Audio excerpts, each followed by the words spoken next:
Hello students, देखिएगा बेटा, आज अपन को पढ़ना है।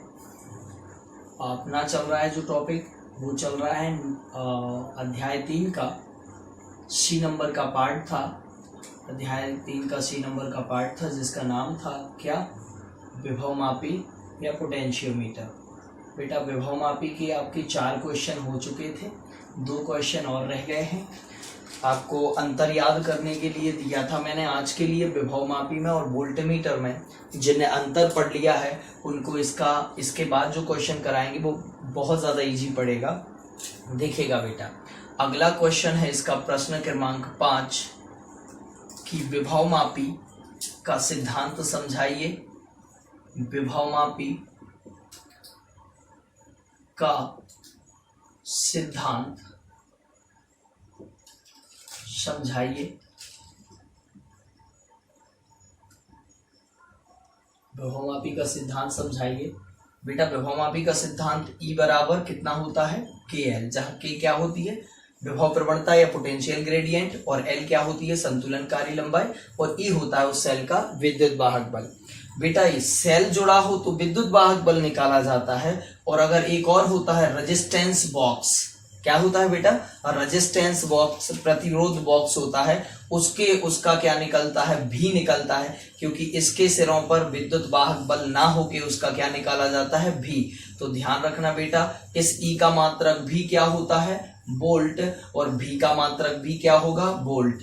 तो इसके लिए भी हम रेजिस्टेंस बॉक्स के लिए, जैसे सेल के लिए विभवमापी तार में क्या निकाली जाती है, संतुलनकारी लंबाई या बैलेंस्ड लेंथ निकाली जाती है, वैसा ही रेजिस्टेंस बॉक्स के सिरों पर विभवांतर है ना, तो इसके लिए या रेजिस्टेंस बॉक्स के लिए सेल का क्या निकाला जाता है, विभवांतर, या रेजिस्टेंस बॉक्स के लिए विभवमापी तार में क्या निकालेंगे, संतुलनकारी लंबाई, तो वो आएगी KL2।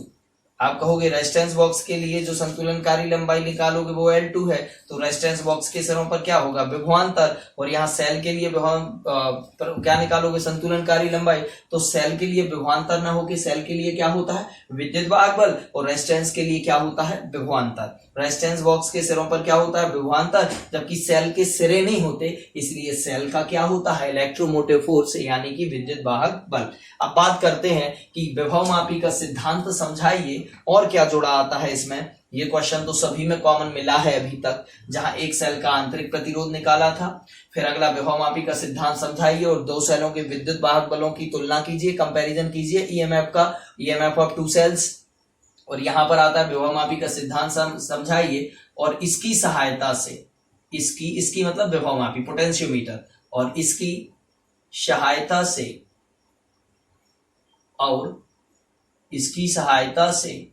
किसी सेल के विद्युत वाहक बल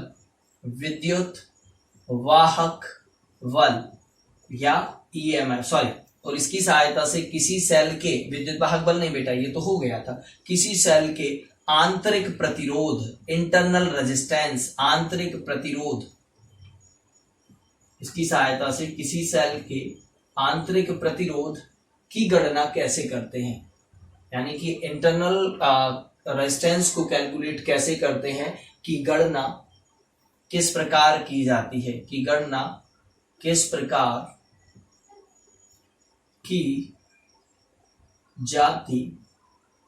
है, ये है आपका फाइनल क्वेश्चन बेटा, है ना। तो विभवमापी का सिद्धांत तो हम क्वेश्चन नंबर 2 में करवा चुके थे, तो ये बार बार नहीं बताएंगे आपको। अब आपको इसकी सहायता से किसी सेल का आंतरिक प्रतिरोध की गणना कैसे करनी है, तो इसको हम समझा रहे हैं।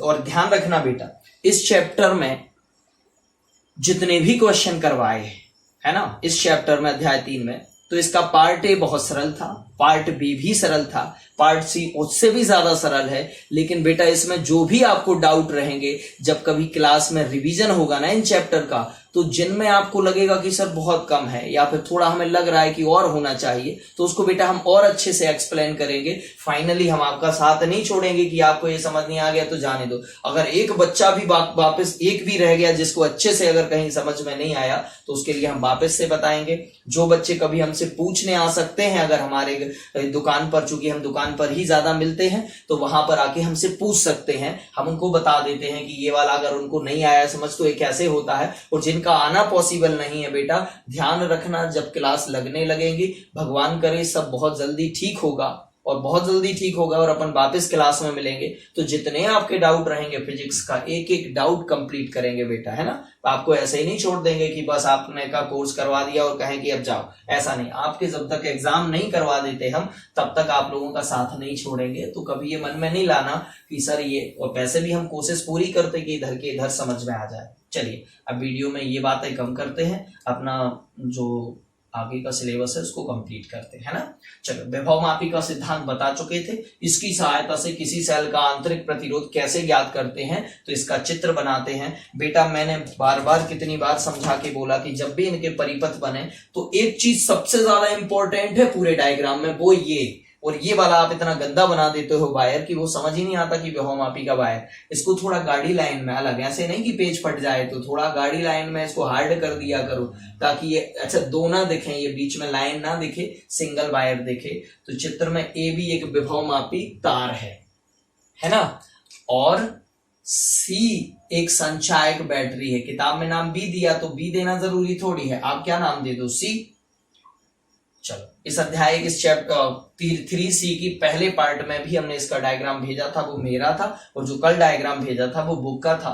वैसे तो मेरे को जो मैंने खुद बनाया है वो डायग्राम अच्छा लगता है, सो आप वही बनाया करो और नाम भी वही दिया करो। चलो, ये हो गया संचायक सेल, है ना। चित्र में ए भी एक विभवमापी तार है, यानी कि इसके पूरे का पूरा सबसे इंपॉर्टेंट पार्ट की बात करें तो ये विभवमापी तार है ना। ये जो रेड कलर की लाइन है विभवमापी तार, तथा RH क्या है, परिवर्ती प्रतिरोध। इसको कभी कभी ऐसे भी जोड़ देते हैं, तो ऐसा जोड़ा है तो भी बहुत अच्छी बात, और वैसे जोड़ना हो तो भी अच्छी बात है। आप जैसा जोड़ना चाहें उसको वैसा जोड़ सकते हैं, कोई जरूरी नहीं कि जैसा हम बना रहे तो वैसा ही जोड़िए, आप अपने हिसाब से जोड़ सकते हैं। इसका नाम दे दिया कुंजी के, ये इससे जुड़ा हुआ है, आप ये समझिएगा, ऐसे ही बनता है ना। चित्र में ए भी एक विभवमापी तार है तथा सी एक स्टोरेज सेल यानी कि संचायक बैटरी है, जिसके धनात्मक इलेक्ट्रोड को, पॉजिटिव इलेक्ट्रोड को, धनात्मक सिरे को विभवमापी तार के ए सिरे से और ऋणात्मक सिरे को परिवर्ती प्रतिरोध RH यानी रोहेस्टेड RH और कुंजी के से होते हुए कहा, विभवमापी तार के बी सिरे से जोड़ दिया जाता है। इसे प्राथमिक परिपथ कहते हैं, प्राइमरी सर्किट कहते हैं। आया समझ में, ये तो सब में लिखा है आपने, सो खूब रट गया होगा आपको, जिसे प्राथमिक परिपथ कहते हैं। बनेगा, फिर से देखो, चित्र में ए भी एक विभवमापी तार है तथा सी एक संचायक बैटरी है, जिसके धनात्मक सिरे को विभवमापी तार के ए सिरे से और ऋणात्मक सिरे को परिवर्ती प्रतिरोध RH और कुंजी के से होते हुए विभवमापी तार के दूसरे सिरे बी से जोड़ दिया जाता है। इसे प्राथमिक परिपथ कहते हैं। इसके बाद लिखोगे, पैराग्राफ चेंज करना हो तो कर दो। जिस सेल का आंतरिक प्रतिरोध ज्ञात करना है उसे द्वितीयक परिपथ में इस प्रकार जोड़ा जाता है। जिस सेल का आंतरिक प्रतिरोध ज्ञात करना है, ध्यान रखना, आंतरिक प्रतिरोध लिखना, विद्युत वाहक बल मत लिख देना। जिस सेल का आंतरिक प्रतिरोध ज्ञात करना होता है उसे विभवमापी तार के ए सिरे से या उसे द्वितीयक परिपथ में इस प्रकार जोड़ा जाता है कि उसके धनात्मक सिरे को विभवमापी तार के ए सिरे से जोड़ दिया जाता है तथा ऋणात्मक सिरे को कुंजी के से होते हुए, कुंजी के से होते हुए या K1 के नाम दे दिया तो K1 से होते हुए विभव धारामापी G से जोड़ दिया जाता है। और धारामापी देखो बेटा ऐसे बनाना होता है और इसमें ऐसे संतुलन का ये साइन लगा दिया जाता है, तो आप ऐसे ही बनाइएगा, बनेगा। तो विभवमापी तार के दूसरे सिरे देखिएगा, इस बी से जोड़ दिया। फिर इसके जिस सेल का हमें क्या निकालना है, आंतरिक प्रतिरोध, उसके धनात्मक द्वितीय परिपथ में इस प्रकार जोड़ा जाता कि धनात्मक सिरे को विभवमापी तार के ए सिरे से और ऋणात्मक सिरे को कुंजी के से होते हुए धारामापी, देखो ये धारामापी और यहाँ एरो बना देते हैं, आई नहीं लिखते, नहीं तो आई लिख दो अंदर, ऐसा एरो बना है, आया समझ में, इसके अंदर, और इसका नाम क्या दे दोगे, जी, विभवमापी तार। तो ये धारामापी जी से जोड़ दिया जाता है जिसमें एक विसर्पी कुंजी लगी होती है तथा इसके नीचे एक बाह्य प्रतिरोध जोड़ा जाता है जिसको रेजिस्टेंस बॉक्स RB कहते हैं तथा इसके नीचे या इसके समांतर क्रम में एक और रेजिस्टेंस बॉक्स जोड़ दिया जाता है जिसमें भी ये क्या लगी होती है, कुंजी K2 लगी होती है। इसे भी कहाँ धारामापी G से जोड़ दिया जाता है। कभी कभी इसके सिंबल को क्या करते हैं, दोनों को ऐसा बना के यहाँ पर ऐसे साइन बना देते हैं, तो आप ऐसा भी बना सकते हैं। ये वाला पार्ट इनसे जुड़ा हुआ है, ये वाला पार्ट इनसे जुड़ा हुआ है, तो ऐसे करके डैश डैश डैश में ऐसे बना सकते हो। आया समझ में? तो ऐसे करके ये वाला पार्ट कंप्लीट कर सकते हो, ये वाला है ना। तो धारामापी G से जोड़ दिया जाता है। डायग्राम जितना स्वच्छ बनेगा नंबर उतने शानदार मिलेंगे बेटा। डायग्राम ही सब कुछ है। ये है धारामापी G, तो इसके अंदर हम ऐसे एरो बना देते हैं और इसका नाम क्या दे देना, धारामापी G, और इसमें एक क्या लगा देना, ऐसे विसर्पी कुंजी बनेगा। इसको थोड़ा नीचे बनाइएगा, ये जितना ज्यादा नीचे और जितना अच्छा दिखेगा आपको ऐसे। और ये विसर्पी कुंजी थोड़े ऐसे आड़े टेढ़े में बना के ऐसे लगा दिया करो। किताब में देखना, किताब में जरूर एक बार डायग्राम देखना है ना। चलिए अब क्या बोलेंगे बेटा, देखो इसमें यहाँ दो सेल ना होके इसके सिरों पर क्या इसका क्या निकलेगा, विद्युत वाहक बल, और इसके सिरों पर क्या निकलेगा, विभवांतर। अब देखो क्या करना है, चित्र में पहले इसकी जो बनावट है वो लिख देनी है। सो इसके नीचे आ जाएगा क्या, इसका नामांकन। नामांकन बहुत बच्चे भूल जाते हैं। नामांकन में ए बी सबसे इंपॉर्टेंट पार्ट, ए बी के नीचे क्या लिख दोगे, विभवमापी तार। ए बी क्या है, एक विभवमापी तार है ना।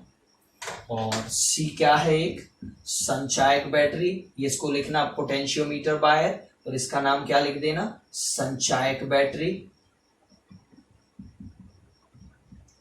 संचायक बैटरी। RH का नाम क्या लिख देना, परिवर्ती प्रतिरोध। परिवर्ती प्रतिरोध। K1 K2 इनका नाम लिख देना प्लग या कुंजियां, प्लग या कुंजियां। और G का नाम लिख देना गैल्वेनोमीटर या धारामापी। इसका नाम क्या लिख देना, धारामापी। फिर उसके बाद क्या बच गया बेटा, ऊपर का सब हो गया, G हो गया, K1 हो गया, K2 हो गया। E लिख देना प्राथमिक सेल, प्राथमिक। अब वो नीचे जगह नहीं तो यहां लिख दे रहे हैं ना, प्राथमिक सेल हो गया E आपका। उसके बाद आ जाएगा बेटा RB हो जाएगा प्रतिरोध बॉक्स, प्रतिरोध बॉक्स बनेगा, ये आ जाएगा। अब देखो लिखेंगे बेटा यहां पर, अच्छे से देखना। चित्र में पहले इसकी बनावट में लिख देंगे इसके नीचे। चित्र में ये भी एक विभवमापी तार है तथा C एक संचायक बैटरी है। अगर लिखना हो इसके नीचे, नहीं तो नामांकन बस लिखा जाता है और डायरेक्ट लिखोगे सूत्र की स्थापना, तो नामांकन। इसका अगर बनावट की बात करें, वैसे कंस्ट्रक्शन इसका लिखना नहीं पड़ेगा, इसका कंस्ट्रक्शन कुछ भी नहीं लिखना, केवल चित्र बनाना और नीचे क्या कर देना, नामांकन। वो नामांकन में उनको दिख रहा है कि कौन क्या है। आया समझ में?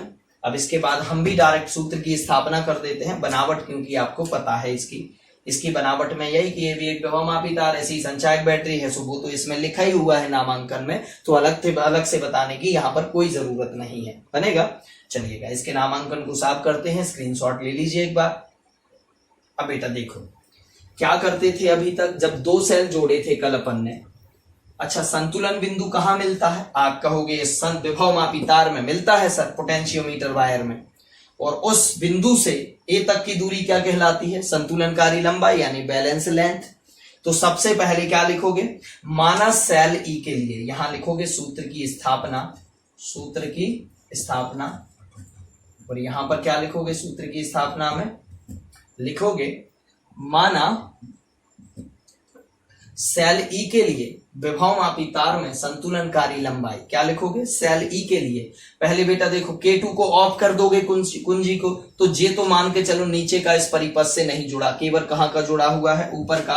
मान के चलो इसको आपने भी हटा दो, क्योंकि K2 ऑफ रहेगी जब, तो कौन सी कुंजी बस चालू रहेगी? बटन कौन सा ऑन रहेगा? प्लग इन कौन सी रहेगी? ई बस रहेगी। तो यहां पर आएगा तो क्या लिखोगे, जब सेल ई के लिए, माना सेल ई के लिए विभवमापी तार में संतुलनकारी लंबाई कितनी मिली, L1। संतुलन बिंदु जाने दो, केवल लिख देना संतुलनकारी लंबाई कितनी मिली, L1। विभवमापी तार में संतुलनकारी लंबाई कैसे मिलती बेटा, जैसे पहले यहां टच किया तो आप देखते हैं कि इस वाले जो धारामापी में विक्षेप इस तरफ मिलता है, यानी कि मान के चलो ये धारामापी बना जैसे है ना, इसमें दिखता है यहाँ ऊपर 0, इधर 1, इधर 2, इधर 3, ऐसे इधर होता है 1, इधर होता है 2, इधर होता है 3, और यहाँ ऐसे एक वो लगी होती है सुई। तो बेटा जब यहाँ टच करते हो ए सिरे पर तो ये वाली सुई इधर होती है, और फिर धीरे धीरे करके ये सुई ऐसी खिसकती है जैसे जैसे आप आगे बढ़ते हैं, और खिसकते खिसकते जब ये कहाँ आ जाती है, 0 पर, तो 0 पर आए तो समझ जाना, आपको मान के चलो इस पॉइंट पर लाए और कितना हो गया 0, तो यहां से यहां तक की ये कौन सा बिंदु मिल गया, संतुलन बिंदु। तो यहां से यहां तक की संतुलनकारी क्या मिल गई, लंबाई। तो सेल ई के लिए विभवमापी तार में संतुलनकारी लंबाई कितनी मिली, L1। ऐसे क्या लिखोगे, प्रतिरोध बॉक्स के लिए, बेटा सेल के लिए भी होती है संतुलनकारी लंबाई और प्रतिरोध बॉक्स के लिए भी होती है, तो क्या लिखोगे, प्रतिरोध बॉक्स के सिरों पर विभवांतर, प्रतिरोध बॉक्स के सिरों पर विभवांतर, जैसे सेल के विद्युत वाहक बल के लिए तो लिख देते डायरेक्ट सेल के लिए, ऐसे यहां लिखेंगे प्रतिरोध बॉक्स के लिए संतुलनकारी लंबाई L2 है, तो प्रतिरोध बॉक्स के सिरों पर क्या आएगा, विभवांतर। यहां क्या लिखोगे, द्वितीयक परिपथ में जुड़े, माना द्वितीयक परिपथ में जुड़े सेल के लिए, द्वितीयक परिपथ में जुड़े सेल के लिए विभवमापी तार में संतुलनकारी लंबाई, कहां पर बेटा, इस रेड कलर के वायर यानी कि विभवमापी तार में संतुलनकारी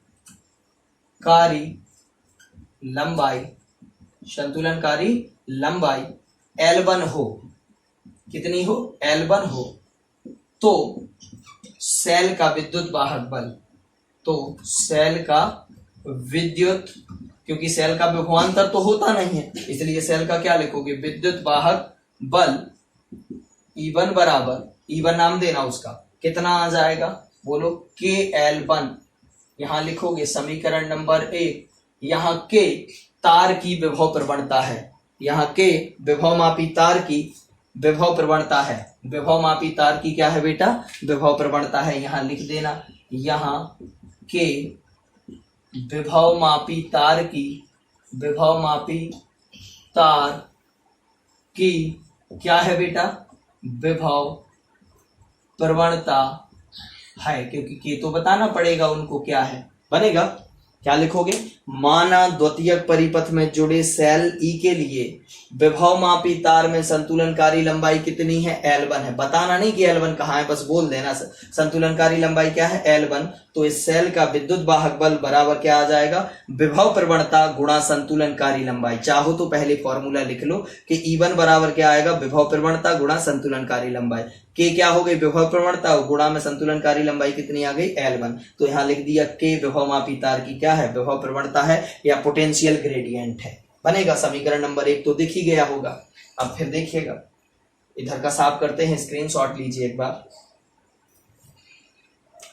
लिखोगे इसके बाद देखिएगा क्या लिखोगे, इसी प्रकार। क्या लिखोगे बेटा, इसी प्रकार। माना द्वितीयक परिपथ में जुड़े सेल की जगह क्या लिखोगे, द्वितीयक परिपथ में जुड़े प्रतिरोध बॉक्स के लिए, काय के लिए बेटा, प्रतिरोध बॉक्स के लिए विभवमापी तार में संतुलनकारी लंबाई कितनी हो बेटा, L2 हो। तो यहां सेल, तो यहां सेल का सेल तो है नहीं, तो यहां लिखोगे तो प्रतिरोध बॉक्स के सिरों पर विभवांतर हो, विभवांतर को क्या बोल रहे हैं, भी, बनेगा। तो समीकरण 1 पहले हम यहां लिख लेते हैं, E1 बराबर KL1, जरूरत पड़ेगी उसको, इसको अब मिटा देते हैं। देखो अब क्या लिखोगे, इसी प्रकार। उसके नीचे जब ये वाला समीकरण आ जाएगा और यहां बोल दोगे के क्या है, विभव प्रवणता है, उसके बाद क्या लिखोगे, इसी प्रकार। माना द्वितीयक परिपथ में जुड़े प्रतिरोध बॉक्स के लिए, माना द्वितीयक परिपथ में जुड़े प्रतिरोध बॉक्स के लिए कहां पर, विभवमापी तार में संतुलनकारी लंबाई कितनी हो बेटा, L2 हो, संतुलनकारी लंबाई L2 हो। तो तो सेल का विद्युत वाहक बल नहीं लिखना है, तो यहां पर क्या लिखोगे, तो प्रतिरोध बॉक्स के सिरों पर विभवांतर, तो प्रतिरोध बॉक्स के सिरों पर विभवांतर, तो प्रतिरोध बॉक्स के सिरों पर विभवांतर भी बराबर कितना आ जाएगा बेटा, प्रतिरोध बॉक्स के सिरों पर विभवांतर भी बराबर आएगा KL2। यहाँ कुछ भी नहीं बताना क्योंकि K तो बता ही चुके हैं, और L2 क्या है, संतुलनकारी लंबाई। समीकरण क्या आ जाएगा, दूसरा बनेगा।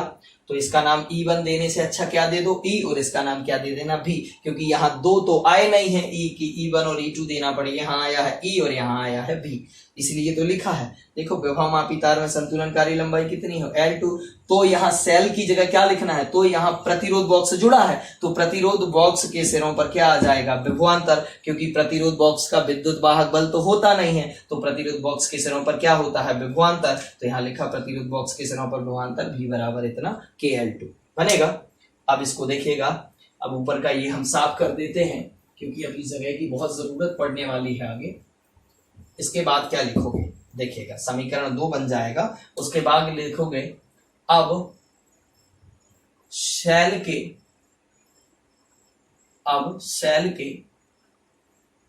आंतरिक प्रतिरोध, अब सेल के आंतरिक प्रतिरोध की परिभाषा, सेल के आंतरिक प्रतिरोध की परिभाषा R बराबर, बोलो सेल के आंतरिक प्रतिरोध R बराबर कितना होता था, मैंने वहां पर कहा था कि याद करके रख लेना, कितना होता था, कैपिटल R E/V-1। याद आया कहां की बात कर रहे हैं, ये जब सेल चैप्टर पढ़ रहे थे, है ना, इसके पहले वाला B पार्ट पढ़ रहे थे, तो आंतरिक प्रतिरोध इतना आया था कि परिभाषा से बनेगा, आंतरिक प्रतिरोध की परिभाषा से सेल का आंतरिक प्रतिरोध, सेल का आंतरिक प्रतिरोध,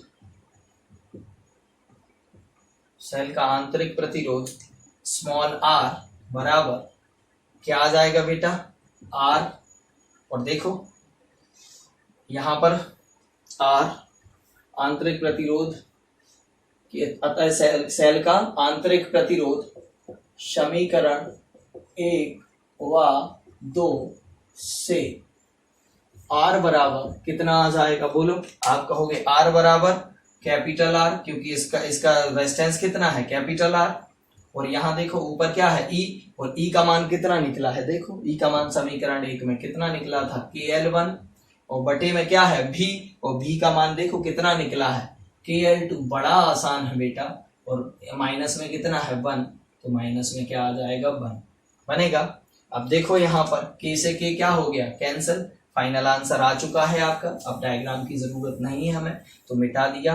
बोलिए R बराबर क्या आएगा, कैपिटल R L1 बटे L2 माइनस 1, यहाँ पर आएगा ओम बनेगा। अब बेटा देखो यहाँ पर L1 बटे L2 और माइनस में कितना आ जाएगा 1।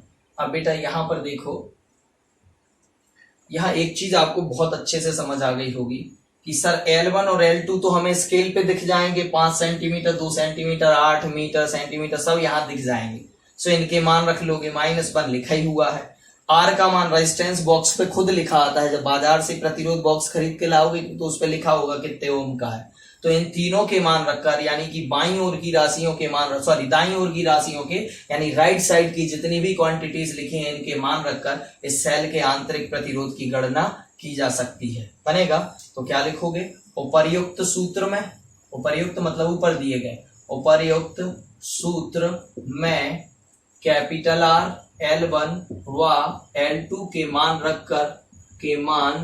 रखकर सेल का आंतरिक प्रतिरोध, सेल का आंतरिक प्रतिरोध निकाला जा सकता है, निकाला जा सकता है, सेल का आंतरिक प्रतिरोध निकाला जा सकता है। बस इतना लिखना है और यहां तक आपसे बहुत अच्छे से बन जाएगा, बनेगा। आप कहोगे सीधा सीधा सा फंडा ये है, एक सेल जोड़ो तो उसके लिए संतुलनकारी लंबाई मिलेगी L1, तो उसका विद्युत वाहक बल आ जाएगा E बराबर KL1।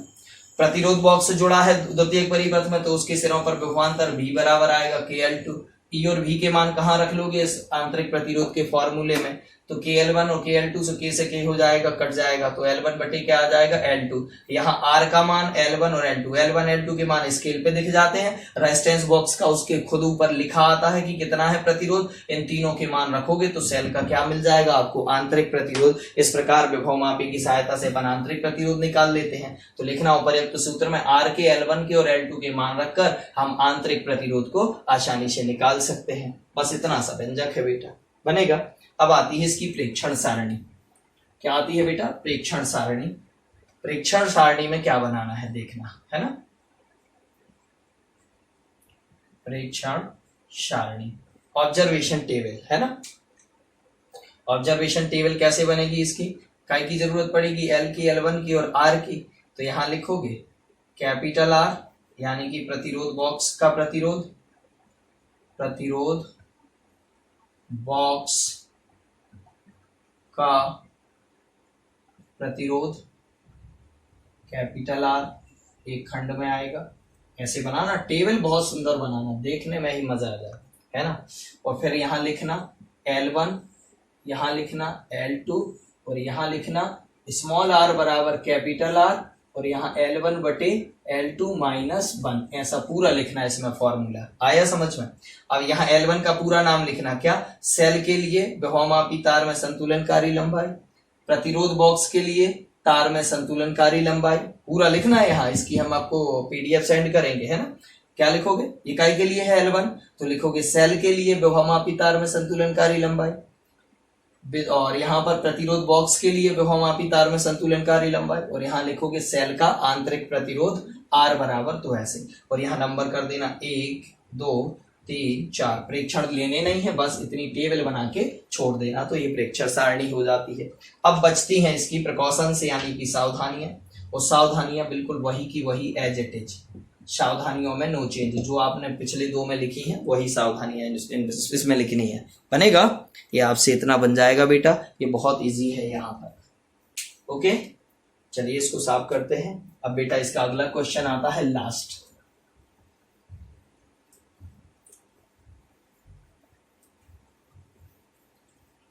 सावधानियां तो बहुत सरल थी कि विभवमापी तार कम से कम 10 मीटर का होना चाहिए। दूसरा क्या बोलो? दूसरी ये कि जो प्राथमिक परिपथ में सेल जोड़ा है वो हमेशा संचायक सेल यानी स्टोरेज सेल ही लेना चाहिए, अन्यथा विभवमापी तार में क्या नहीं मिलेगा? संतुलन बिंदु या बैलेंस पॉइंट नहीं मिल पाएगा, तो फिर बैलेंस लेंथ कहां से लाओगे, है ना।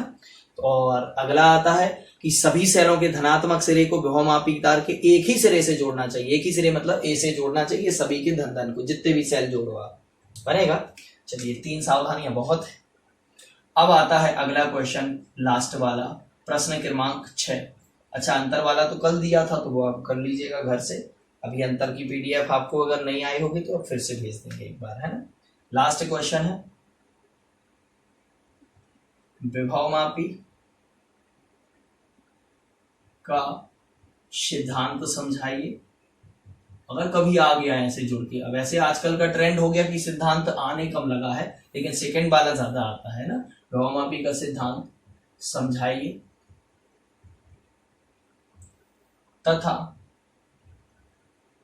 विभवमापी, ये बेटा थ्योरी क्वेश्चन है, इसमें व्यंजक नहीं है, डेरिवेशन नहीं है। तथा विभवमापी, इसको हम हिंदी इंग्लिश दोनों में भेज देंगे, है ना। विभवमापी कॉमा वोल्टमीटर से क्यों अच्छा है, विभवमापी वोल्टमीटर से किस प्रकार श्रेष्ठ है, यानी क्यों अच्छा है, किस प्रकार श्रेष्ठ है, ये क्वेश्चन आता है। तो बेटा इसका आंसर विभवमापी का सिद्धांत तो प्रश्न क्रमांक 2 में है ना। सिद्धांत, तो सिद्धांत कहाँ मिलेगा बेटा? प्रश्न 2 के उत्तर में या आंसर में, है ना। तो ये तो हो गया। अब अगला आता है, प्रश्न 2 के उत्तर में मिलेगा विभवमापी का सिद्धांत। अब आता है इसका सेकंड कि विभव मापी वोल्टमीटर से क्यों अच्छा है। क्या होता है बेटा, अगर हम किसी, जैसे एक वायर आया, हमने एक स्विच को ऑफ कर दिया, ठीक है ना, तो हम स्विच से एक उम्मीद क्या रखते हैं कि अब ये फैन में धारा कितनी भेजेगा। आप कहो बिल्कुल नहीं, 0 भेजेगा सर, हमने बंद कर दिया तो पूरी तरह बंद ही हो जाना चाहिए, है ना। ऐसा कोई स्विच नहीं बना बेटा, थोड़ी बहुत तो धारा जाती है उसमें, यानी थोड़ी बहुत धारा उसमें पहुंचती है, पूरी तरह से धारा का निषेध नहीं करता, वेरिएंट नहीं कर पाता। आया समझ में। अगर धारा को शून्य करना है तो प्रतिरोध को अनंत होना पड़ेगा। आप कहोगे रोकने वाला जब अनंत होगा, यानी प्रतिरोध जब अनंत होता है, क्वेश्चन आता है यदि किसी तार का प्रतिरोध कितना हो बेटा, इनफाइनाइट हो, तो उसमें धारा घट के कितनी बचेगी, 0। अच्छे से सुनना है, ये दो बात। प्रतिरोध को आप बढ़ाओगे, प्रतिरोध बढ़ेगा तो धारा क्या होगी, कम होगी। प्रतिरोध और बढ़ेगा सो धारा और कम होगी, करंट और कम होगी। रेजिस्टेंस और बढ़ेगा सो धारा और ज्यादा कम होगी। रेजिस्टेंस अधिकतम हो जाएगा, धारा न्यूनतम हो जाएगी। और अधिकतम से अगर हम ये कहें कि रेजिस्टेंस इन्फिनिटी हो गया तो ध्यान रखना बेटा, धारा 0 हो जाएगी। ध्यान रखना फिर से। आप कहोगे सर प्रतिरोध बढ़ेगा तो धारा घटेगी, प्रतिरोध और बढ़ेगा तो धारा और घटेगी, प्रतिरोध अधिकतम हो जाएगा तो धारा न्यूनतम हो जाएगी, प्रतिरोध अनंत हो जाएगा, धारा घट के 0 हो जाएगी। आया समझ में। इसका मतलब जब जब प्रतिरोध बढ़ता है तो धारा क्या होती है, कम होती है। तो ध्यान रखना, धारा मापी में जब विक्षेप कितना दिख रहा है, 0, है ना। तो धारा मापी में जब विक्षेप 0 होता है तो वोल्ट मीटर से मापते समय क्या होता है, उसमें से धारा मापी में विक्षेप तो दिख रहा है कि कितना जा रहा है, 0, लेकिन फिर भी उसमें से कुछ ना कुछ धारा चली जाती है। इसलिए वोल्ट मीटर धारा का विभव का शुद्ध मापन नहीं कर पाता।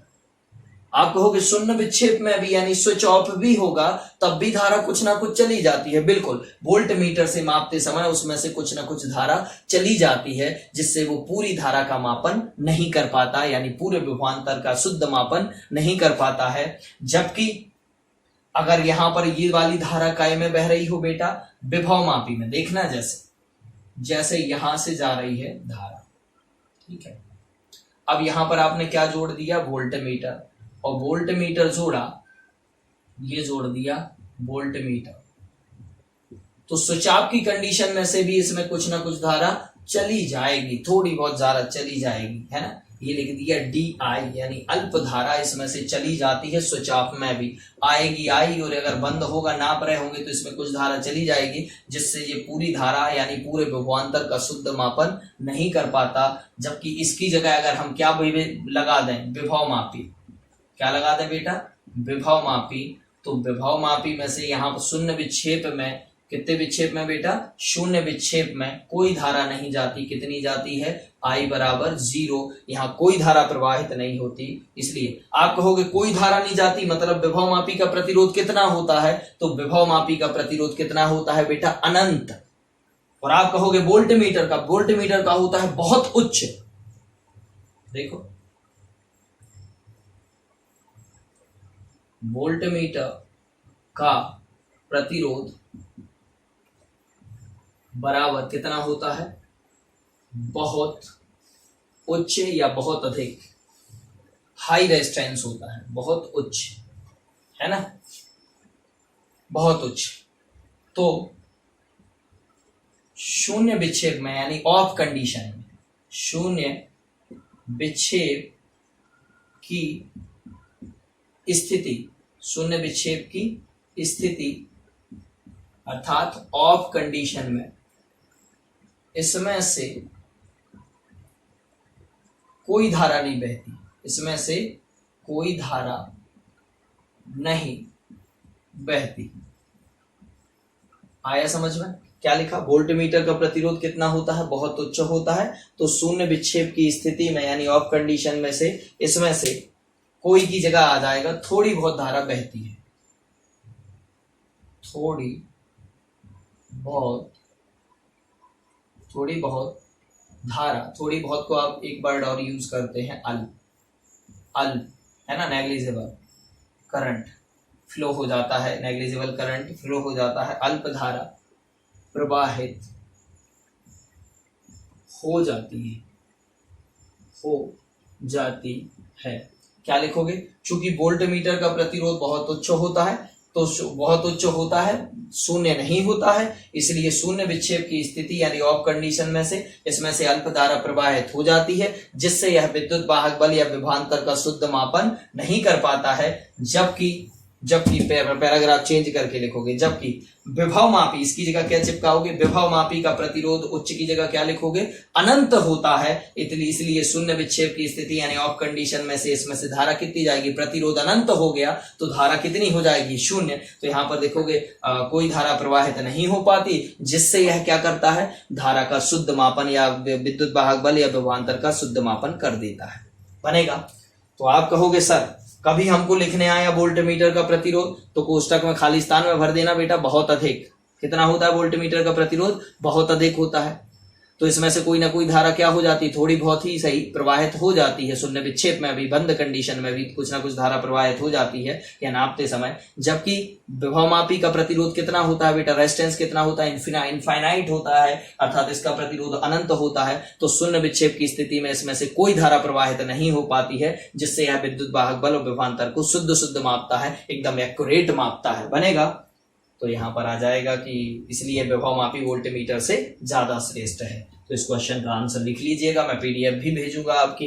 एक बार और देखो, विभवमापी वोल्ट मीटर से क्यों श्रेष्ठ है? तो लिखेंगे चूंकि वोल्ट मीटर शून्य विक्षेप की स्थिति, चूंकि वोल्ट मीटर का प्रतिरोध कितना होता है? बहुत अधिक होता है, अनंत नहीं होता है। इसलिए शून्य विक्षेप की स्थिति में से इसमें से कुछ ना कुछ धारा बह जाती है, जिससे यह विद्युत वाहक बल या विभवांतर का शुद्ध मापन नहीं कर पाता है, एक्यूरेट रीडिंग नहीं दे पाता है। जबकि विभवमापी का प्रतिरोध कितना होता है? इनफाइनाइट होता है। पोटेंशियोमीटर का रेजिस्टेंस, विभवमापी का प्रतिरोध अनंत होता है। इसलिए शून्य विक्षेप की स्थिति में भी इसमें से कोई धारा प्रवाहित नहीं होती है, इसलिए यह विभवांतर या विद्युत वाहक बल का शुद्ध मापन करता है। बनेगा? इसलिए विभवमापी वोल्ट मीटर से श्रेष्ठ है। बस इतना ही लिखना है बेटा और कुछ नहीं लिखना है। ये हो गया आपका सेकंड क्वेश्चन। अगला वाला छठवां क्वेश्चन।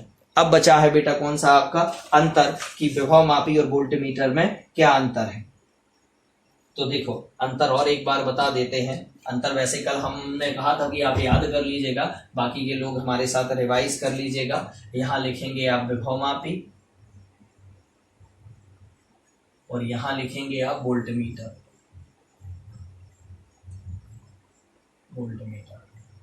यहां पर पहला अंतर आएगा कि संतुलन की स्थिति में या शून्य विक्षेप की स्थिति में इसमें या विभवमापी से कोई धारा प्रवाहित नहीं हो पाती है, जबकि इसमें क्या लिखोगे? शून्य विक्षेप की स्थिति में इसमें से कुछ ना कुछ धारा प्रवाहित हो जाती है। ऐसा होता क्यों है? ये दूसरे में आ जाएगा।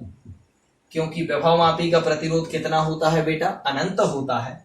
इसका प्रतिरोध, इसका आर कितना होता है? अनंत होता है। जबकि इसका रेजिस्टेंस कितना होता है? इसका रेजिस्टेंस बहुत अधिक, अनंत नहीं हो पाता, बहुत अधिक होता है। इसलिए कुछ ना कुछ धारा बह जाती है। पहला अंतर क्या आ जाएगा? विभवमापी तार की संतुलन की स्थिति में या फिर शून्य विक्षेप की स्थिति में या ऑफ कंडीशन में इसमें से कोई धारा प्रवाहित नहीं होती है। और यहाँ लिखोगे संतुलन की स्थिति में इसमें से कुछ ना कुछ धारा प्रवाहित हो जाती है। अगला क्या लिखोगे?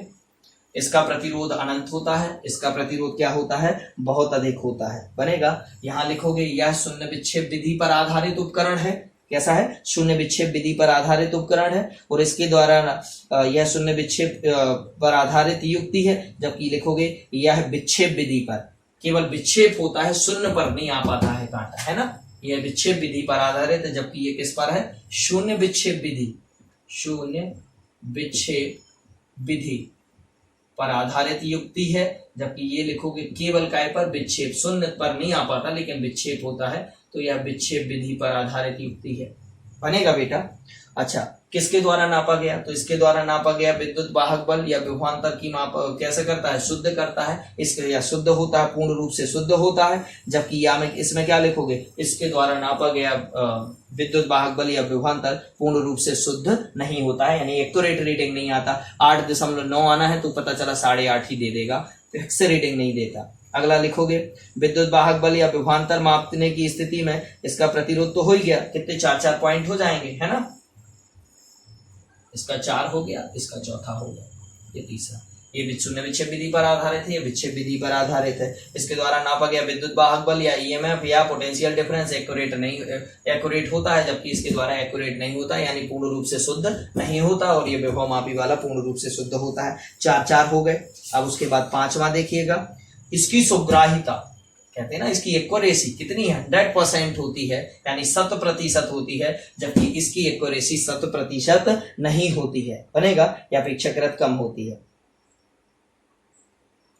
इसके द्वारा केवल सेल का विभवांतर या विद्युत वाहक बल मापा जा सकता है, इसके द्वारा केवल विद्युत विभवांतर का मापन किया जाता है, जबकि इसके द्वारा सेल का विभवांतर या विद्युत वाहक बल तो मापा ही जा सकता है, साथ में 2 सेलों के विद्युत वाहक बलों की तुलना भी कर सकते हैं और किसी सेल का आंतरिक प्रतिरोध भी ज्ञात कर सकते हैं। तो विभवमापी के कई फायदे हैं।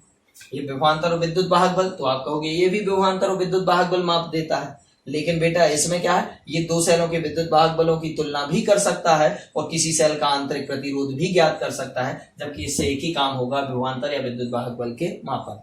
तो क्या लिखोगे, विभवमापी की सहायता से केवल सेल का विद्युत वाहक बल या विभवमापी की सहायता से सेल के विद्युत वाहक बल, कॉमा विभवांतर, कॉमा आंतरिक प्रतिरोध, कॉमा 2 सेलों के विद्युत वाहक बलों की तुलना, ये सभी कार्य किए जा सकते हैं, जबकि वोल्टमीटर से केवल सेल के विद्युत वाहक बल अथवा विभवांतर को मापा जा सकता है। ऐसे करके कितने अंतर हो जाएंगे बेटा, 6, और ये 6 के 6 अंतर आप इनको कंठस्थ याद कर लीजिएगा, मोस्ट इंपॉर्टेंट है ना। इनमें से एक विकल्प जरूर आता है कि विभवमापी का प्रतिरोध कितना होता है, तो अनंत होता है। विभवमापी का प्रतिरोध कितना होता है, अनंत। चलिए, तो बेटा ये आपका चैप्टर हो गया फिनिश। कल से होगा आपका गतिमान आवेश एवं चुंबकत्व। कौन सा चैप्टर आ जाएगा बेटा, अगला, इसके 4th चैप्टर का नाम है गतिमान आवेश। क्या नाम है बेटा, गतिमान आवेश एवं चुंबकत्व। बनेगा मूविंग चार्जेस एवं and magnetism, moving charges and magnetism बनेगा। अब आ जाएगा अध्याय नंबर कौन सा बेटा, 4, अध्याय 4,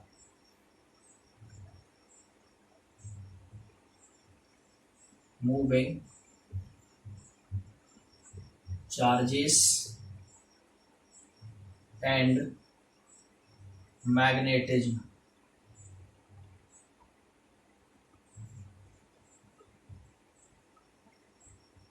मूविंग चार्जेस एंड मैग्नेटिज्म इसके चैप्टर का नाम है ना। गतिमान आवेश एवं चुंबकत्व, यहां से चुंबकत्व की कहानी चालू हो जाएगी। गतिमान, यहाँ चुंबक नहीं मिलेगा, चुंबक तो 5वें अध्याय में पढ़ने मिलेगा। मैग्नेटिज्म जो ये चार्ज ही जनरेट करेगा। गतिमान आवेश, गतिमान आवेश एवं चुंबकत्व।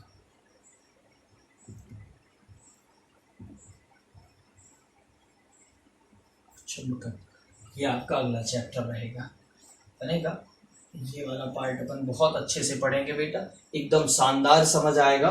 कोशिश पूरी करेंगे, एक आध चैप्टर और आपका फिनिश हो जाए तो भगवान करे जल्दी से जल्दी अपनी सब कुछ ठीक हो जाए, कोरोना से निजात मिल जाए और जल्दी से अपन अपनी क्लास में पढ़ने लगे। बेटा आपका सिलेबस की जिम्मेवारी मेरी है, सिलेबस मेरे को करवाना है, बहुत अच्छे से करवाना है। आपका जब तक पेपर नहीं हो जाएगा तब तक आप लोगों का साथ नहीं छोड़ेंगे। तो बहुत धैर्य और तसल्ली के साथ डेली का कार्य डेली करते जाइए, जरूर पढ़िएगा। कुछ बच्चे कहते हैं कि अरे बेटा मैं जितना क्लास में पढ़ाता हूँ उससे कहीं ज्यादा आपको फोकस यहाँ कर रहा हूँ। वीडियो को अगर एक बार क्या करते, जैसे कभी डाउनलोड हो रहा है, आप करते हैं कि सर रेगुलर देख रहे हैं, तो कहते हैं कभी सर रुक के चल रहा है या ये नहीं हो रहा। बेटा जब अच्छे सिग्नल होते हैं ना तो उसको डाउनलोड किया करो।